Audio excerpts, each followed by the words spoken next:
Hi Neil, welcome and thank you so much for accepting to come into this conversation and share your journey as a supervisor with us. Well, thank you. I'm excited about talking supervision. Lovely. Neil, shall we start with a little bit of your background as a coach and maybe how you got into coaching and what type of coach are you? Okay. Um, like most things, my coaching journey is that it's a securitist journey. Right now, I really focus on team coaching, organizational coaching, helping senior leaders uh, navigate the very volatile, uncertain world that we're in today. So that's where I'm at now. I started like so many folks. I had a initial career. Mine was in the United States Navy, where I learned a leadership, and I see coaching as leadership. There's two words for the same thing. Um, so I learned a lot about. I led operational teams. As I got more senior, they were larger, more complex, more diverse. Led teams through organizational redesigns and mergers and that sort of thing. So I learned a lot about uh, leading teams, operational teams, and then when I left the Navy in 2008, I was lost, like a lot of veterans are. And the universe spoke, and I bumped into a coach. And what she helped me see, when I look back, was my success and really where I was thriving is when I was coaching and developing people and teams. And I was using a lot of these techniques uh, about investing in people. So she was able to help me see there. She also showed me I'm a avid rugby enthusiast, player, coach. But along the way, I was stationed in New Orleans and I was playing for the men's team there. And some folks from the women's team says, "Hey, can you come out and coach us? We need some help." So that really helped broaden my experience how to coach without being the expert. I had to broaden my understanding of the game, the strategies, whatnot.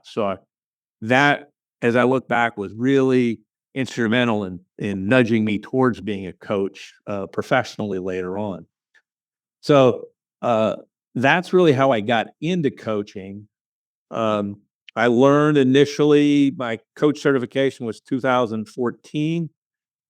Then I knew how to coach, but I really didn't know where I fit in the coaching world. So I started that journey, and I worked with.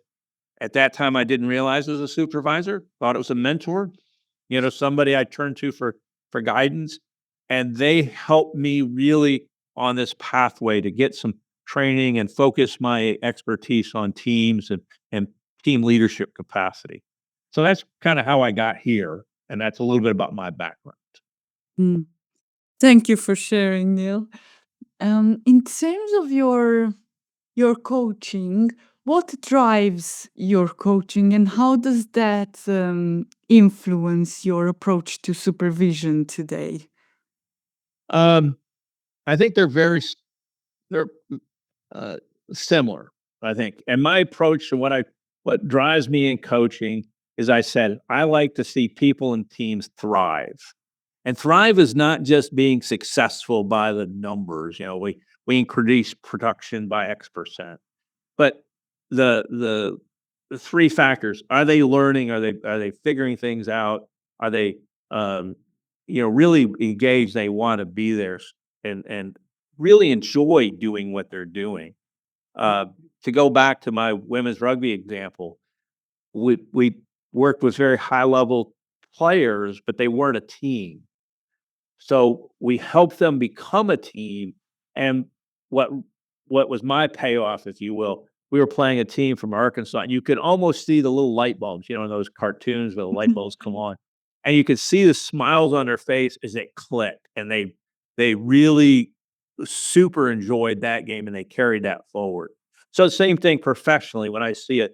Uh, I work with very large project teams, complex, and when they get done and when they see, hey, our culture was different. We didn't argue, we didn't scream at each other, and we got things done. So that's really what that thriving of teams or individuals is what drive me.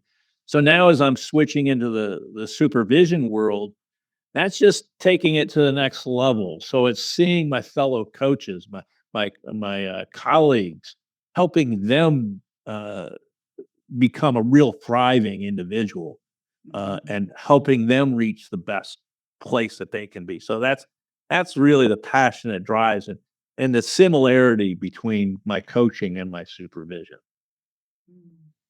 Is there a specific type of coach or a specific group of people that you help through supervision? Um, I'm open to help anybody, but I've come to the belief that having some knowledge, understanding of the industry or the challenges that the supervisee faces. So I really I try to work with team coaches, people in the industrial maintenance, industrial area. Uh, you hear coaches frequently with like software developments and other things, but very rarely do you necessarily hear about the industrial world. As I say, organizations that build things. So I work with coaches in that arena, and likewise, that's where my coaching clients come from. Um, so that's who I focus on.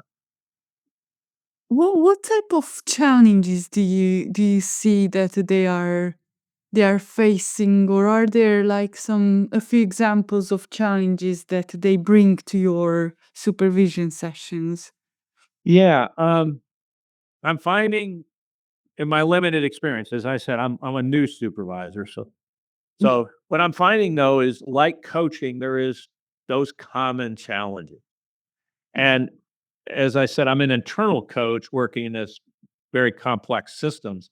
So the most common things that I work with coaches around is navigating the client system and attach that. How do they get things like how do we get better sponsorship? How do we work with folks that they've been voluntold to be involved with coaching? So kind of dealing with the client system, but also along with that, how are they taking care of themselves?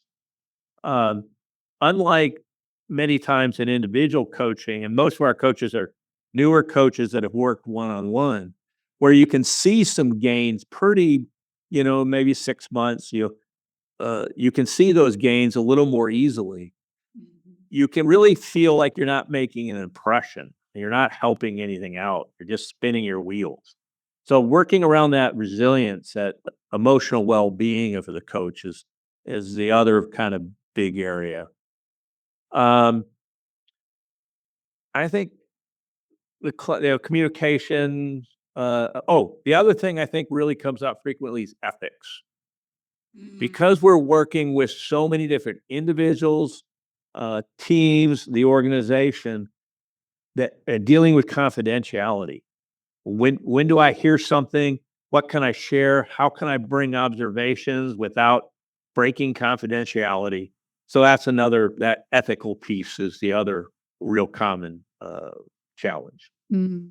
It seems like you're navigating quite a complex space, both as a coach and a supervisor.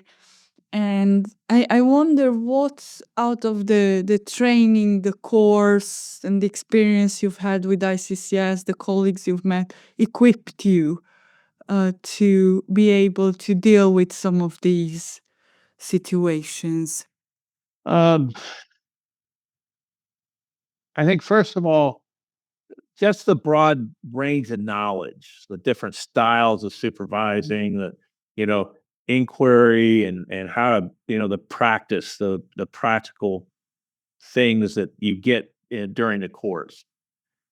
But I think the most important, if I had to say what is the one thing that really helps me out, is the 7I model, 10I model for team coaching, Mhm. because that also has really helped my coaching because we're in that such a complex organization.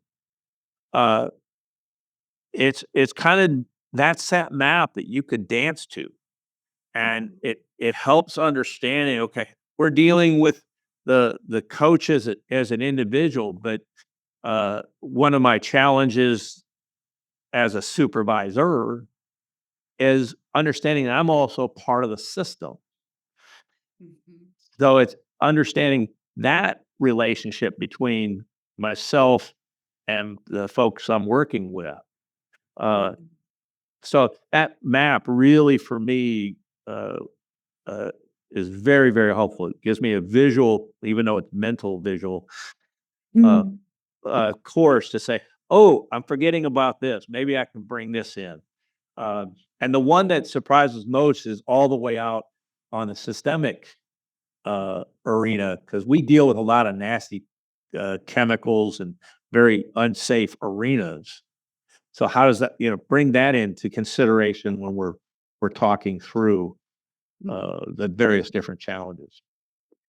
This is one of the differences, like how we as supervisors are responsible for the whole of the system, the coach, the client, the system, the organization, that we're really representing and being responsible for all of these parts of the system, right? The relationships that are going on, and it really shows how, and also the difference between coaching and supervision. Hmm. Because in coaching, you're mostly focusing on the client. There is a difference with systemic coaching, but still, as a supervisor, it's so much wider, the Yeah. and the responsibility that you're taking, and the ethics, the normative function, the restorative function, the formative function, that you're all bringing them to the table as in when needed. Hmm. And I often refer to it the difference between coaching and supervision. I'm big on sports metaphors. Yeah. Is supervision is a hockey stick. It's looking at the coach to the client system, where coaching is a straight line. It's like a baseball bat. Love it. That's such a good metaphor. And I remember, Neil, we had so many conversations around the difference between coaching, supervision, and other forms of intervention and supervision. Hmm. What do you love about supervision, Neil? Um, I think it boils down to the relationship, the energy, the camaraderie, the gift of learning between the two folks or the group of folks. Um, as I said before, to me, coaching and now supervision is really just a different form of leadership. Mhm. So you have that solid collegial relationship. Um, and for me, the piece is we were talking about the seeing them thrive as in this case coaches and how they uh, see the world, how they deal with themselves, and how they become so much more grounded in themselves and thrive. That's what I love about um, coaching, and I guess tangentially it is it's the mental challenge of the learning because they're bringing issue, which have not necessarily faced directly. Uh, so it's mental challenge of going back and forth, that not um, prescribing a way, but helping them author their script Mhm. and helping them be that uh, very confident individual marching forward. So that's really my passion in supervision. Mm. It's really great to hear, and your passion does come across very very clearly as you talk about it. Um, Neil, I'm sure that this road to becoming a supervisor wasn't always, while you do supervision, it's not always as easy to navigate. Um, can you highlight some of the interesting or challenging aspects of your journey to becoming a supervisor? or practice Yeah. as a supervisor? Yeah, my journey, and I see it as not just to becoming an accredited supervisor. My journey goes to the point where I'm a master at it, you know. Mm, Um, it's a continuing learning. Um, so going through school, that provided some intellectual challenges. It also provided a challenge. I'm in Seattle, course is taught out of London. So I'm up at 2 in the morning, classes from 2 to 3:30 or whatever time it was. So that was a challenge, to just a physical challenge. And I kind of laugh at that. But I think the biggest challenges uh, in my journey of supervision is after I left school, after I've gotten the diploma. It's um, I think in my case, the biggest one, because I'm an internal coach, was that I am part of the system and not overstepping that bounds. Um, so that was kind of the biggest technical challenge, if you will. But I think the other challenge was really belief in myself. Um, that yes, and trying those things for the first time without having the training wheels of school behind you. You're on your own, and this is where supervision of supervisors is so important. Um, as you're working through that, like my first group supervision uh, program. You know, do I have this set up right? Are we setting the agenda correctly? Am I contracting correctly? All those things that run through your mind because you're now moving from a practice arena to the real world. So I think that was a really big challenge for me as I was attempting things for the first time. Now, interestingly, I am switching. I just left my full time internal position to start myself as an external coach. So I have some of those same challenges. How do I market? How do I get out there to get my clients? And how do I build that getting out there and doing it? mm, Um, so that's been an interesting challenge. Um, I think most of the technical things, yeah, you work through those. I've always worked in person, so now working virtually has been a new thing. Learning how to operate the various different programs. I think those were my two biggest challenges: is really understanding where I fit in the system, and then taking the time before I enter a supervision session to stop, collect myself, reflect, understand the role I was now going to play versus being, say, a senior coach and directing process or whatever. So taking that time to reflect and really understand which role that I was playing so I could show up correctly, I think those are the biggest challenges.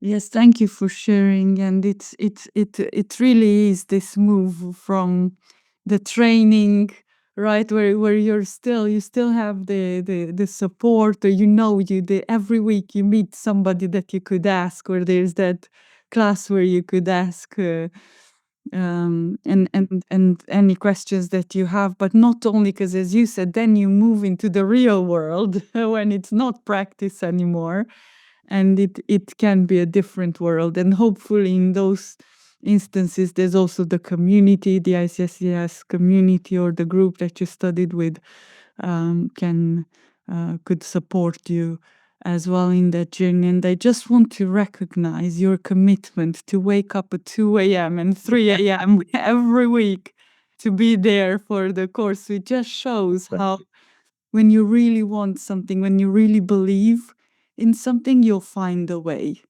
Yeah.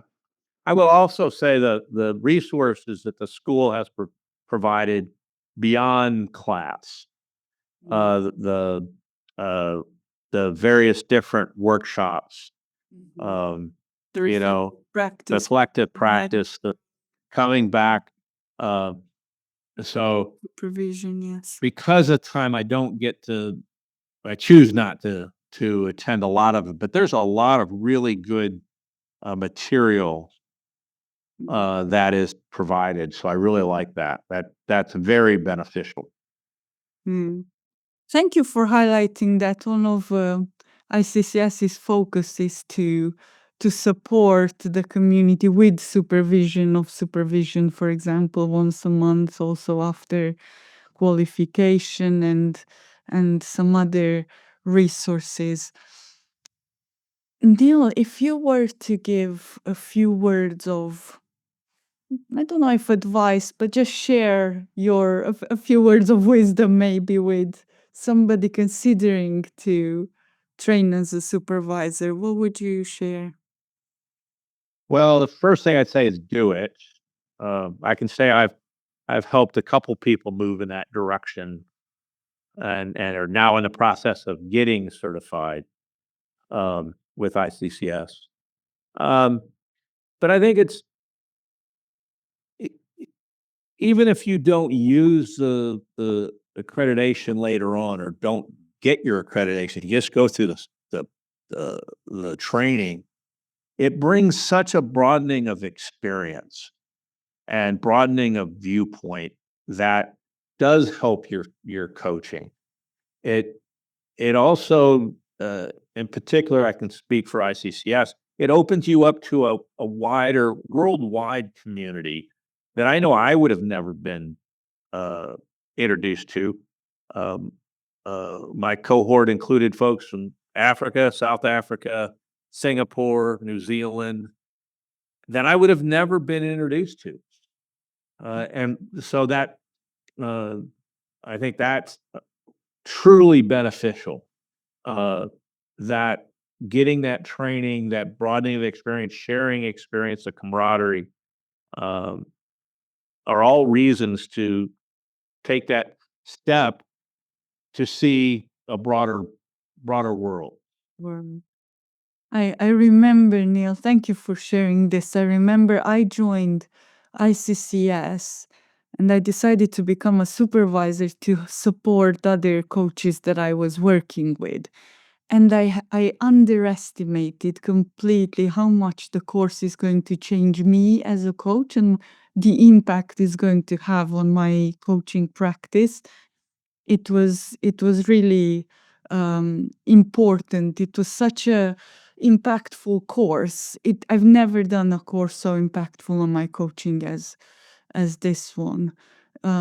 It's a longer discussion in how this course changed me, and maybe we'll talk about that separately. But and also what you shared, I feel that about the fellow super coaches that you learned with. I also feel that I learned as much from the course as from my colleagues that I trained with, because there's Yeah. such a diverse uh, and such a huge amount of knowledge in the room. Because one of our requirements to join ICCS is a minimum of 500 hours of coaching experience, which very often coaches have way beyond that experience that are in the room. And you can draw. And because the training is so experiential, there's a lot of sharing, and this is how I do, or this is how I would do, or this is the how I practice in my what things that I do in my practice. So you can really have that opportunity to learn from others. Oh, absolutely. And in fact, for me, I have regular supervision calls with one of my cohort members because she has the uh, experience in organizational relationship coaching that really resonates with me, and what I like to work with. So um, and we've continued these conversations well beyond class. The class. Well, Neil, thank you so much for sharing your journey. We really appreciate it, and we wish you all the best as a coaching supervisor for the future. Well, thank you so much. I really appreciate you talking to me. This has been great. Thank you, Neil.